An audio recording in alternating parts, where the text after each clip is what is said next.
Date है 13 अप्रैल। Prepare online से click करो तो रिटर्न शो हो जाती है।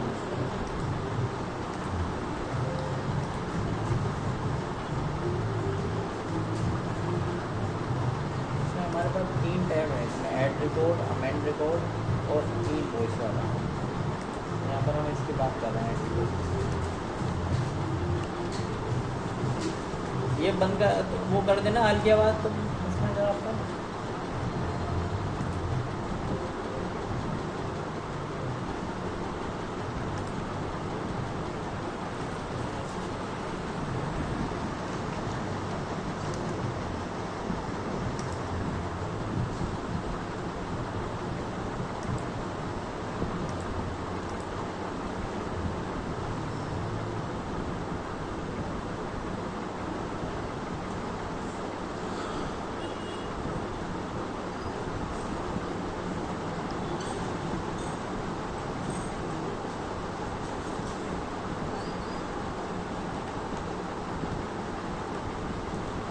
देखो सबसे पहला ये भी नोट करनी थी, तो मैं ना ये ऐड रिकॉर्ड, तो यहाँ पर क्या दिख रहा है, for flexible outward supply made to registered person including UIN holder. तो जो आप फ्लेक्सिबल आउटवर्ड सप्लाई है जो सेल कर रहे हो, चाहे वो कोई सर्विस कर रहे हो, गुड्स कर रहे हो, सेल है, और वो किसी रजिस्टर्ड पर्सन को कर रहे हो, अनरजिस्टर्ड नहीं होगा, वो रजिस्टर्ड पर्सन होगा, including UIN holder. UIN holder कौन होते हैं, यूनिक आइडेंटिफिकेशन नंबर, जिसके लिए 11 जो रिटर्न 11 हमें करनी पड़ेगी, जो एम्बेसी होती है, डिप्लोमेटिक मिशन होते हैं, वो UIN होल्डर होते हैं उनके पास। तो जो आपका सामने रजिस्टर्ड पर्सन है और उसको आप माल सेल कर रहे हो, गुड सेल कर रहे हो, तो उन लोगों को क्या करना होता है, यहाँ पे GSTR फाइल करनी होगी। ठीक है,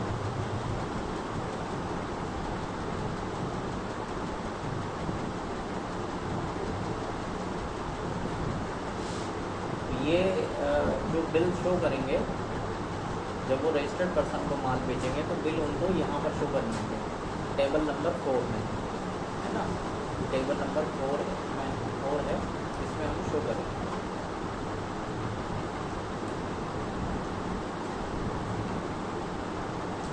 ऐड रिकॉर्ड यहाँ पर आएंगे, तो यहाँ पर देखो table number 4 taxable outward supply to registered person including UIN holder excluding zero rated supply and deemed export, यानी इसमें जीरो रेटेड सप्लाई और डीम्ड एक्सपोर्ट वाली जो बिल हैं, जो इन्वॉइसेज हैं, वो शो नहीं होंगे, है ना, बस वही शो होंगे जो आपने किसी रजिस्टर्ड पर्सन को माल बेचा है, सेल किया है ना। तो हम क्या करते हैं, इसमें उनका GST नंबर डालना होता है हमें यहाँ पे।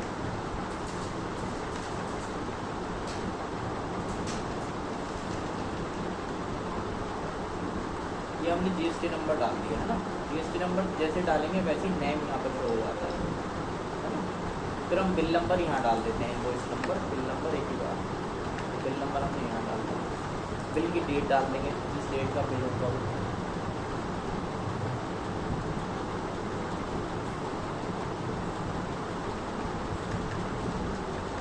ठीक है, ये डेट, टोटल इनवॉइस वैल्यू, जो इनवॉइस वैल्यू होगी वो यहाँ लिखेंगे। अब इनवॉइस वैल्यू कहाँ से आती है, सपोज आपने जो माल बेचा है वो कौन से परसेंटेज पे है वो दिखाना होगा, है ना। मान लो वो 18% पे था, 1 लाख रुपये आप दिखा दो, तो ये कितना हो जाएगा, 1,18,000। तो इन दोनों का टोटल करके हम इनवॉइस वैल्यू में लिखते हैं 1,18,000।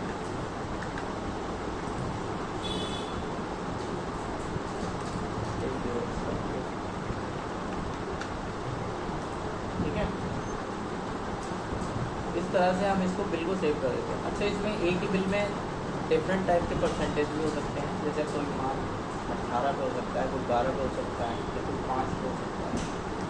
जैसे मान लो 5 पे है, ये 50,000 का, ठीक है, तो यहाँ पर इसी में 5% वाला भी माल है और 1 लाख वाले का, तो यहाँ पर कितना हो गया, 52,500 ये हो गया और 1,58,000 ये हो गया। तो सबका टोटल हम यहाँ पर लिख देंगे, है ना। तो इस तरह से बिल की वैल्यू इसमें, बस यहाँ से हम इसको सेव कर देते हैं। तो 1 बाई 1 आप क्या करोगे, बिल को सेव कर दोगे, यहाँ पर लिस्ट बनती रहेगी। समझ में आई बात। जो बिल बनाएंगे उसकी डिटेल हमें यहाँ पर शो करेंगे। तो फर्स्ट वाले में आपको ऐसे बिलों को शो करना है जो सामने आपके जीएसटी में रजिस्टर्ड पर्सन, उन लोगों को अगर आप कोई माल बेचते हो, कोई सर्विस बेचते हो, उन लोगों के बिल आपको यहाँ टेबल नंबर 4 में शो करने होंगे। ठीक है, क्लियर हो गई इतनी बात। नेक्स्ट आता है ये B2C large invoices. B2C large invoices क्या है, ये टैक्सेबल आउटवर्ड इंटरेस्ट है supply to unregistered person where the invoice value is more than 2.5 lakh, है ना, 2.5 लाख, यानी 2.5 लाख से ज़्यादा का बिल इनवॉइस वैल्यू है, 2.5 लाख से ज़्यादा, तो आपका क्या होगा, आपको बिल यहाँ पर शो करना होगा B2C लार्ज। इसमें मगर 3 पॉइंट होते हैं। 3 पॉइंट क्या है, एक तो पर्सन जो है वो taxable outward supply to a unregistered person where the supply of state code is other than the where supplier is located inter state supply and invoice value is more than 1 lakh. अच्छा, यहाँ पर change हुआ है शायद, ये यहाँ पर हम जो पढ़ रहे हैं वो 1 लाख है, मोर देन 1 लाख है, और उसको लिखते हुए रहेगा, इसमें शायद चेंज हुआ है। एक मिनट में देख लेता हूँ, थोड़ा वो रोक देना अपनी वीडियो। पहले ये 2.5 लाख की लिमिट थी, अब इन्होंने कितनी कर दी है, 1 लाख की कर दी है। तो यहाँ पर देखो, यहाँ पर क्या है, यहाँ पर आपका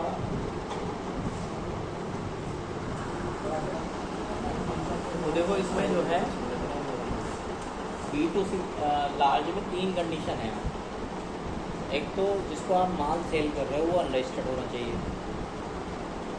दूसरी कंडीशन ये है कि दूसरे स्टेट का होना चाहिए। दूसरे स्टेट से मतलब अगर आपका रजिस्ट्रेशन उत्तराखंड में है तो उत्तराखंड से अलावा किसी स्टेट का हो, है ना, यूपी का हो, दिल्ली का हो, पंजाब का हो, हरियाणा का हो, कहीं का हो, है ना, उत्तराखंड का नहीं हो। तीसरी कंडीशन ये है इसमें कि उसकी जो वैल्यू है, इनवॉइस वैल्यू 1 लाख रुपये से ज़्यादा होनी चाहिए। ठीक है, ये पहले 2.5 लाख रुपये थी, 1 अगस्त 2024 से ये 1 लाख रुपये हो गई। ठीक, तो ये 3 कंडीशन अगर आपकी हैं तो आप बिल यहाँ पर शो करोगे B2C लार्ज।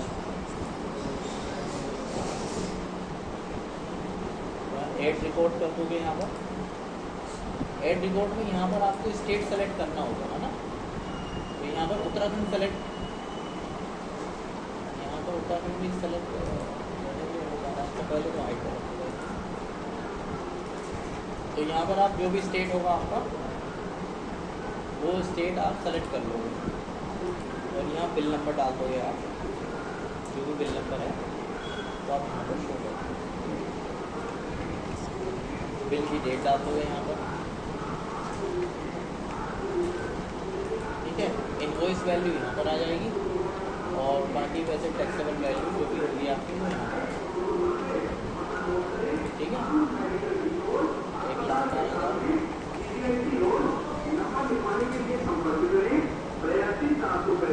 तो इस तरह से आपकी 1 बाई 1 जितने भी बिल होंगे आप वो फीड कर सकते हैं।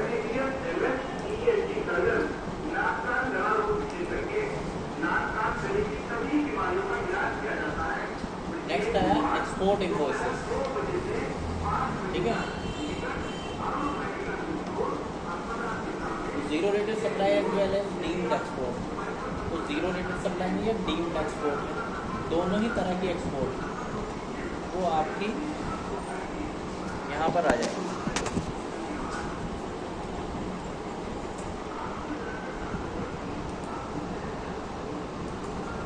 तो एक्सपोर्ट से मतलब होता है कि इंडिया से बाहर माल बेच रहे हो, है ना।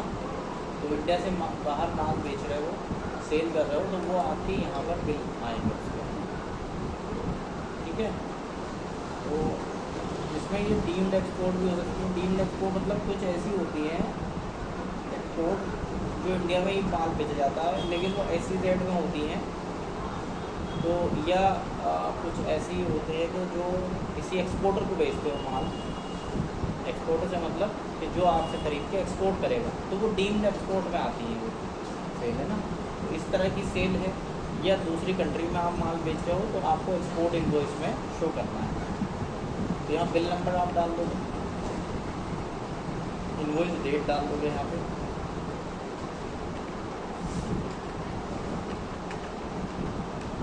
पोर्ट कोड डालोगे यहाँ पर।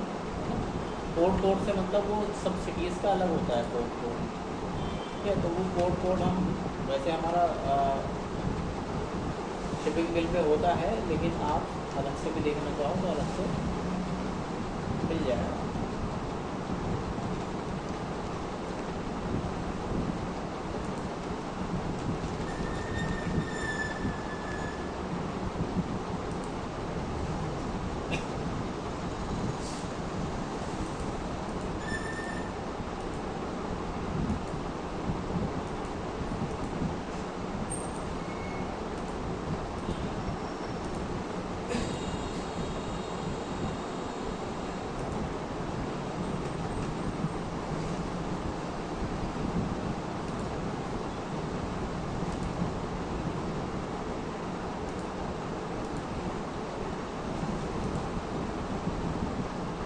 ये पोर्ट कोड हो गया है ना, ठीक है।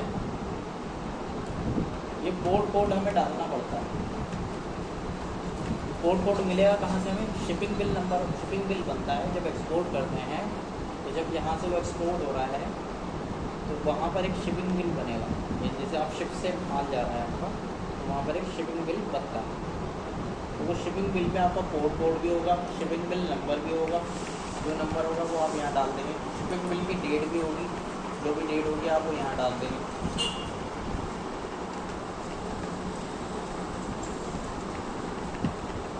ठीक है, यहाँ पर इनवॉइस वैल्यू आ जाएगी। अब इसमें दो चीज़ें होती हैं, एक तो with payment of tax, without payment of tax. अब एक्सपोर्ट आप दो तरह से कर सकते हैं, या तो आप टैक्स का पेमेंट कर दो या बिना टैक्स के भी आप एक्सपोर्ट कर सकते हो। अगर आप टैक्स का पेमेंट कर रहे हो तो कोई मैटर नहीं है, जैसे कर रहे हो तो आप यहाँ पर जो आपने प्रोडक्ट बेच रहे हो तो यहाँ उतना टैक्स आपको जमा कराना होता है, GST। विदाउट पेमेंट और टैक्स में क्या होता है कि आपको एक कोड लेना होता है, इसमें लेटर ऑफ अंडरटेकिंग लेना होता है, अप्लाई करना पड़ेगा आपको लेटर ऑफ अंडरटेकिंग। उससे आपको एक वैलिडिटी मिल जाएगी, वैलिडिटी से क्या होगा, आपको ये पता लग जाएगा कि आपका जो मतलब काम है वो एक्सपोर्ट का है। तो अगर आपके पास लेटर ऑफ अंडरटेकिंग है ना, LUT है आपके पास, तो LUT अगर है तो आप बिना टैक्स जमा किए ही एक्सपोर्ट कर सकते हैं।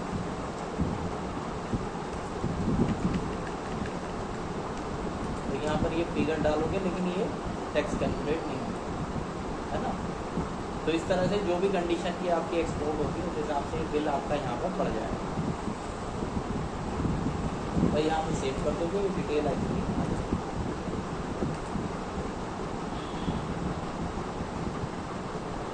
नेक्स्ट है B2C अदर, ठीक है। B2C अदर में क्या है आपका?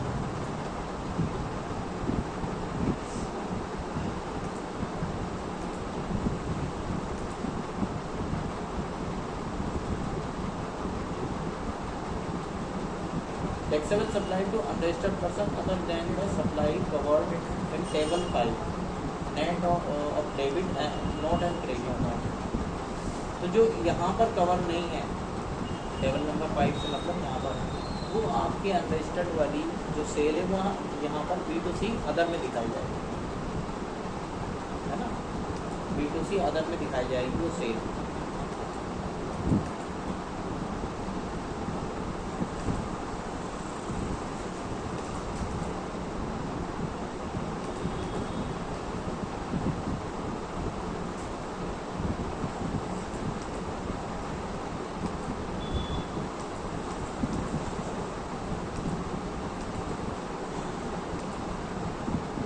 क्या करोगे आप, यहाँ पर जो भी स्टेट में आपने बेचा है माल वो उस स्टेट को सेलेक्ट कर लोगे। यहाँ टैक्सेबल वैल्यू दिखा दोगे, टैक्स वाइज और परसेंटेज वाइज, मतलब स्टेट वाइज और परसेंटेज वाइज आपको वैल्यू शो करनी होगी। इसमें जो भी वैल्यू होगी आपकी वो यहाँ पर शो करोगे आप।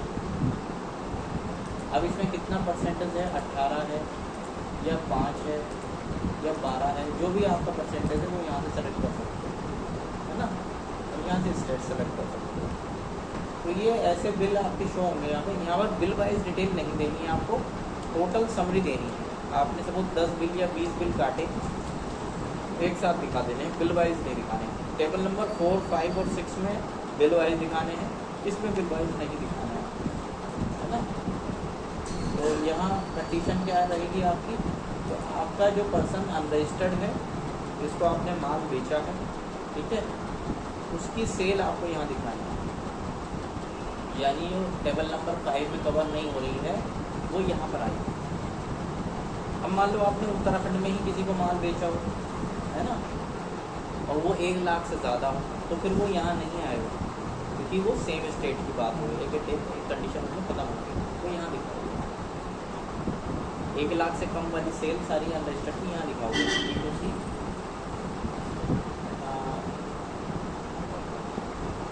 B2C में दिखाओगे आप यहाँ पर, है ना, ठीक है।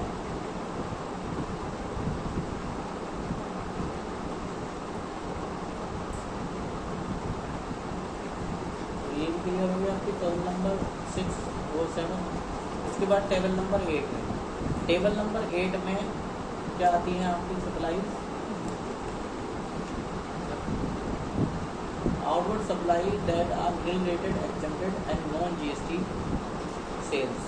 तो नॉन GST में जो है, नॉन GST है या एग्जेम्प्टेड है या रिलेटेड है, ऐसा माल जिस पर कोई टैक्स नहीं है, ऐसा माल जिस पर कोई टैक्स नहीं है, वो आप यहाँ पर दिखा दोगे उस सेल को, है ना, ठीक है। उस सेल को आप यहाँ पर शो करोगे। तो उस सेल के लिए क्या होगा आपका,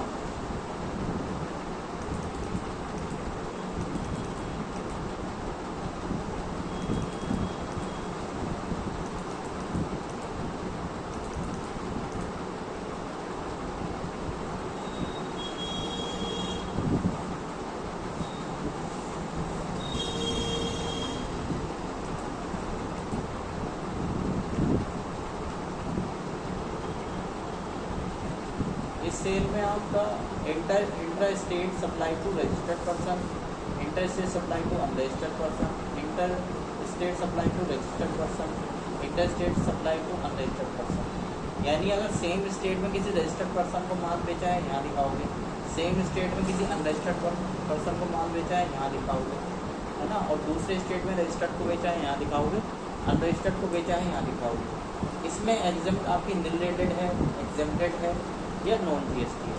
इनमें क्या डिफरेंस है, निल रेटेड वो होती है जिसको इसकी स्लैब में 0% पर रखा गया है, वो निल रेटेड होगी। एग्जेम्प्टेड ये होती है कि किसी कंडीशन में आगे कोई सेल एग्जेम्प्ट हो जाती है, तो वो यहाँ पर आएगी। नॉन GST में जैसे आपका एल्कोहल सेल करते हो, डीजल, पेट्रोल, है ना, इस तरह की चीज़ें आप सेल कर रहे हो, तो वो नॉन GST में आती है, ठीक है। तो ये आप डिटेल यहाँ पर सेव कर दोगे, ये GST में मिल जाएगा, ये इस वाले कॉलम में आ जाएगा, टेबल नंबर 8। इसके बाद है आपका credit debit note registered, table number 9। अब देखो इसमें क्या लिखा हुआ है, रजिस्टर्ड। तो यहाँ क्रेडिट डेबिट नोट रजिस्टर्ड से मतलब ये है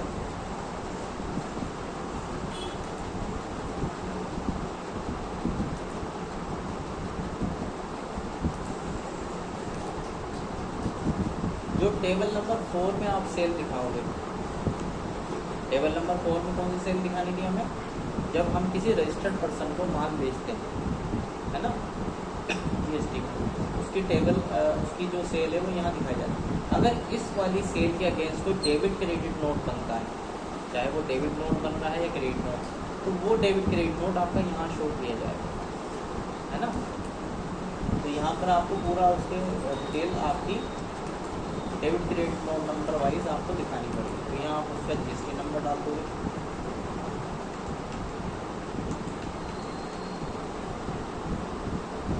यहाँ पर डेबिट क्रेडिट नोट नंबर जो भी होगा वो डाल दोगे, यहाँ डेट डाल दोगे उसको,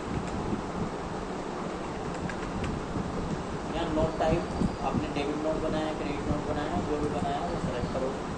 नोट वैल्यू में इनवॉइस वैल्यू ही आ जाती है, जैसे आपने यहाँ 1 लाख डाली वैल्यू, तो यहाँ 1,18 यहाँ डाल, ठीक है। तो इस तरह से डेबिट क्रेडिट नोट नंबर आपका डेबिट क्रेडिट नोट यहाँ पर आप फिट कर सकते हो, सेव कर सकते हो। तो 9 जो है टेबल नंबर 9B जो रजिस्टर्ड वाला है, उसमें आप टेबल नंबर 4 में जो सेल दिखा रहा है उसके अगेंस्ट आपके डेबिट क्रेडिट नोट बने। इसके बाद में है ये क्रेडिट डेबिट नोट अनरजिस्टर्ड। इसमें जो डेबिट क्रेडिट नोट बताया दिखाए जाएंगे वो कौन से होंगे, देखो इसमें यहाँ टाइप करो, यहाँ पर है B2CL export with payment, export without payment, यानी इसके अगेंस्ट जो डेबिट क्रेडिट नोट बनेंगे ये कौन से बनेंगे आपके, जो टेबल नंबर 5 में बिल दिखाए हैं आपने, या टेबल नंबर 6 में दिखाए हैं, या तो वो जो अनरजिस्टर्ड वाले थे दूसरे स्टेट में 1 लाख से ज़्यादा, या एक्सपोर्ट जो दूसरी कंट्री में माल बेचा था वो। तो उसके जो आपको बिल बनाए थे आपने, उसके अगेंस्ट तो डेबिट क्रेडिट नोट बनेगा, तो यहाँ दिखाया जाएगा 9B में जो डेबिट क्रेडिट नोट अनरजिस्टर्ड वाला ऑप्शन है ना, तो यहाँ शो कर रहा है, ठीक है।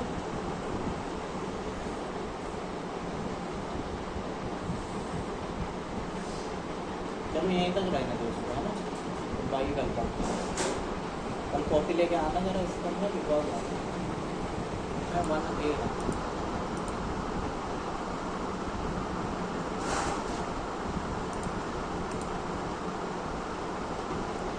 वो एक्टिव शायद हुई नहीं है,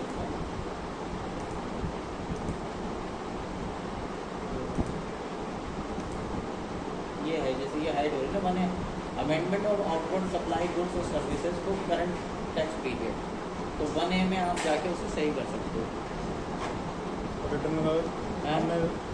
रिटर्न फाइल नहीं करी अभी, इससे पहले क्या तकलीफ करें? हाँ, रिटर्न फाइल होने के बाद यहाँ कर देंगे, रिटर्न फाइल करने से पहले उसी में कर सकते हो, GSTR1 भी से कर सकते हो, तो एडिट करके ऑप्शन आ जाता है ना, समय से हो जाता है। हाँ, एडिट या डिलीट का ऑप्शन होता है, ठीक है, वो डिलीट करके एडिट करके कर सकते हो। और बाकी यहाँ पर जो है अगर आपने रिटर्न फाइल कर दी है तो 1A में कर सकते हो, है ना, ये 3B से पहले कर पाओगे 1A में, और अगर 3B कोई फाइल कर दी, सब फाइल कर दी, तो फिर अगले महीने में अमेंडमेंट में जाके करोगे, है ना। जरूरी है रिटर्न डालने से पहले बिल इसमें चढ़ाना जरूरी है, रिटर्न क्या मतलब बिल डालना पड़ेगा। हाँ, रिटर्न कैसे भरेगी वाली को, रिटर्न डालोगे ना इसमें, तभी तो रिटर्न फाइल होगी। तुम्हारे बिल जो तुमने बनाए थे पूरे महीने में वो सारा डेटा आपको यहाँ GSTR1 में डालना पड़ेगा, है ना। GSTR1 में जब डाल दोगे तभी फाइल कर सकते हो, नहीं तो अगर तुमने ऐसी फाइल कर दी तो फिर डेटा कैसे जाएगा तुम्हारा।